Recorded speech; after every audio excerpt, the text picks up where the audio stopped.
Hello friends, स्वागत है आपके हमारे चैनल पे स्टूडेंट जोन विथ गौरव।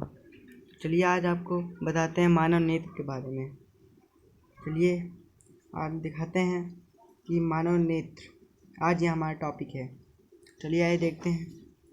नेत्र एक अत्यंत ही महत्वपूर्ण ज्ञानेंद्रिय है। मतलब इट मीन्स ये हमारे बॉडी का बहुत ही मेन सेंस ऑर्गन है, क्योंकि अगर ये ना होता तो हम देख नहीं सकते। तो नेक्स्ट पॉइंट, नेत्र की संरचना एक गोले के आकार की होती है। तो आप ये देख सकते हैं कि ये गोला ही है और पूरा नेत्र गोलक आई बॉल कहलाता है। मतलब ये जो पूरा गोला है ये पूरा आई बॉल कहलाता है। नेत्र गोलक के व्यास लगभग 2.3 सेंटीमीटर, मतलब यहाँ से लेकर यहाँ तक 2.3 सेंटीमीटर के बराबर होता है इसका व्यास, डायमीटर। नेत्र की बाहरी परत या सबसे ऊपरी परत श्वेत पटल कहलाती है। स्कैलेरा मतलब जो हमारे ये आँखें हैं इनके ऊपर से जो सबसे बाहरी परत है पतली सी, वो श्वेत पटल कहलाती है। चलिए आगे चलते हैं। और नेत्र स्वच्छ मंडल या कॉर्निया। तो चलिए हम आपको स्वच्छ कॉर्निया सेकंड पॉइंट है। यह नेत्र गोलक का आगे उभरा हुआ जो पारदर्शी श्वेत पटल द्वारा ढका है। एक पारदर्शी पतल झिल्ली होती है जिसका प्रकाश नेत्र के अंदर आसानी से प्रवेश कर जाता है, वो कॉर्निया कहलाता है। मतलब जो आपकी स्वच्छ मंडल जो सबसे सफ़ेद दिखता है, ये जो आप देख सकते हैं सफ़ेद सफ़ेद, ये आपका कॉर्निया है। ये है सफ़ेद झिल्ली है जो आपके अंदर जाने वाले प्रकाश को आसानी से नेत्र के अंदर जाने देता है तथा उसको साफ रखता है। तो चलिए अगले पॉइंट देखते हैं। स्वच्छ मंडल या कॉर्निया। कॉर्निया पुतली ये देखिए आप दिखा रहा है, पुतली जो काली सी आपकी होती है पुतली। परितारिका आइरिस, ये देखिए जो आइरिस ये है आइरिस तथा नेत्रोदय को ढकता है। नेत्र में प्रवेश करने वाली किरणें अपवर्तन स्वच्छ मंडल कॉर्निया के बाहरी पृष्ठ पर होती है। मतलब जो नेत्र में प्रवेश करने वाले प्रकाश होती है वो अपवर्तन रिफ्लेक्ट के द्वारा बाहरी पृष्ठ पर होती है, इसीलिए। तो चलिए आगे चलते हैं। परितारिका आइरिस, यह हमारा थर्ड पॉइंट है। आइरिस यही होता है, ये देखिए आपको आइरिस दिख रहा होगा। कर्निया के अतिरिक्त हिस्से को आइरिस कहते हैं जो प्रकाश को नियंत्रण करता है। यह कम प्रकाश में फैलता तथा अधिक प्रकाश में सिकुड़ता है।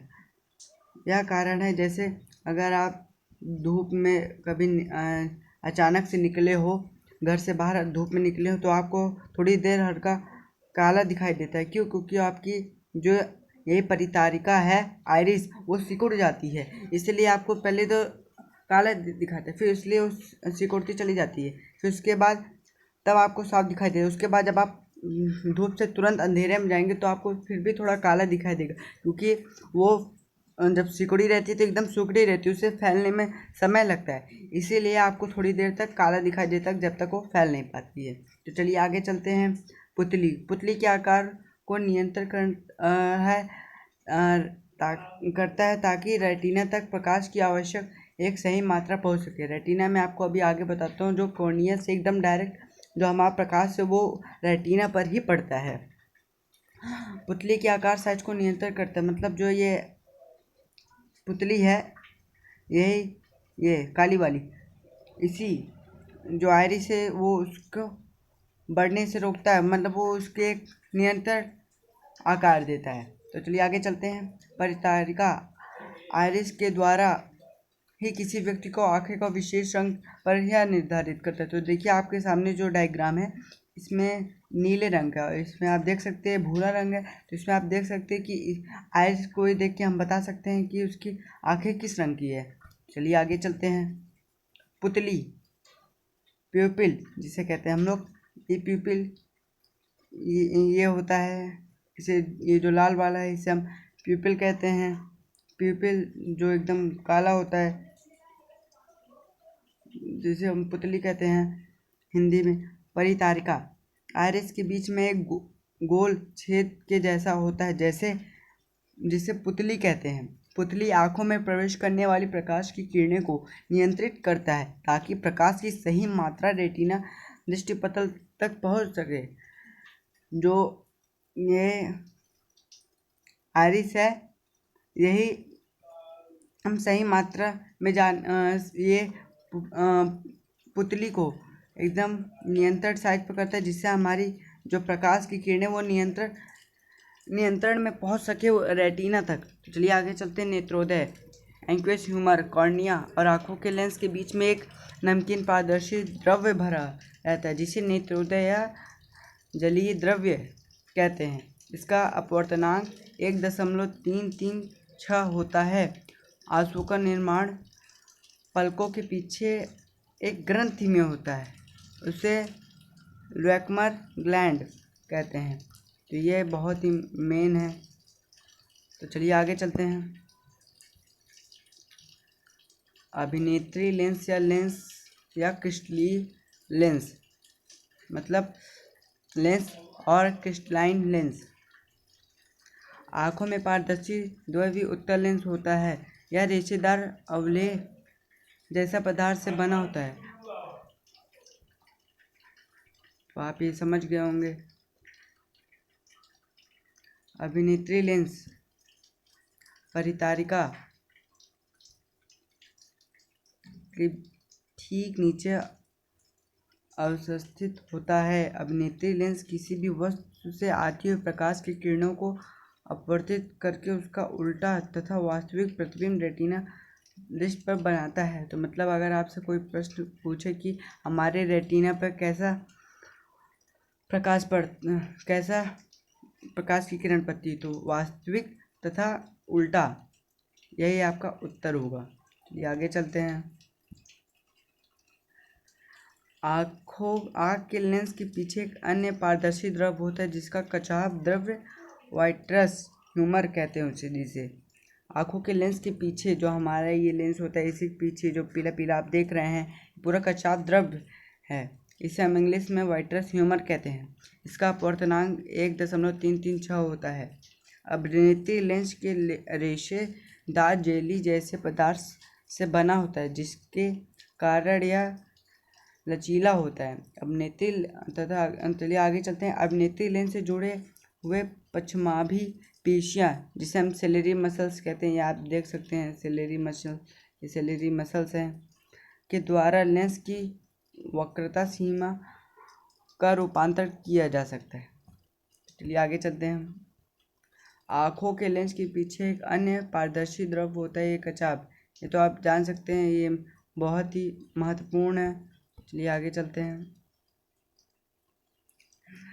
जब पश्चमाची पेशियाँ सेलेरी मसल्स स्थिली रिलैक्स हो जाती हैं तो अभिनेत्री लेंस पतला हो जाता है जिससे लेंस की फोकस दूरी बढ़ जाती है। अभिनेत्री लेंस की फोकस दूरी बढ़ने का कारण हम दूर रखी वस्तु को स्पष्ट देखने में असमर्थ हो पाते हैं। यही कारण है कि हम जिसे कहते हैं निकट दृष्टि दोष, इसी को कहते हैं। तथा जब पश्चमाभी पेशियाँ सेलेरी मसल्स सिकुड़ जाती हैं तथा अभिनेत्री लेंस मोटा हो जाता है तथा इसकी वक्रता बढ़ जाती है। वक्रता बढ़ने से लेंस की फोकस दूरी घट जाती है। अभिनेत्री लेंस की फोकस दूरी घट जाने से हम नज़दीक रखी वस्तुओं को स्पष्ट देखने में असमर्थ हो पाते हैं। चलिए आगे चलते हैं। कोरोइड, रक्तपटल।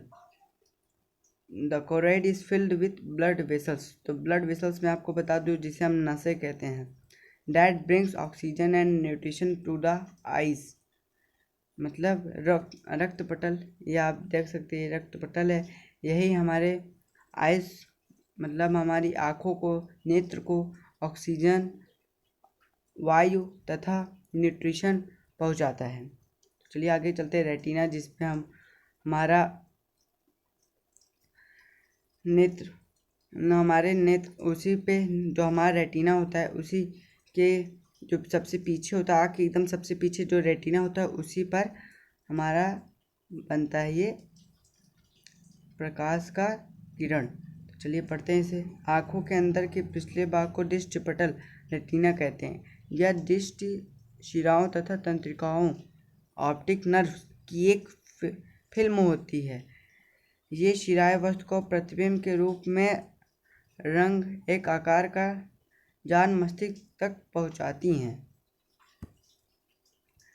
किसी भी वस्तु को चलने वाली प्रकाश किरणें कॉर्निया तथा नेत्रोदय से गुजरने के बाद लेंस तथा आपतित होती हैं तथा इससे अपवर्तित होकर कचाप द्रव ये आप जानते ही हैं, कचाप द्रव से होती हुई रेटिना पर पड़ती है।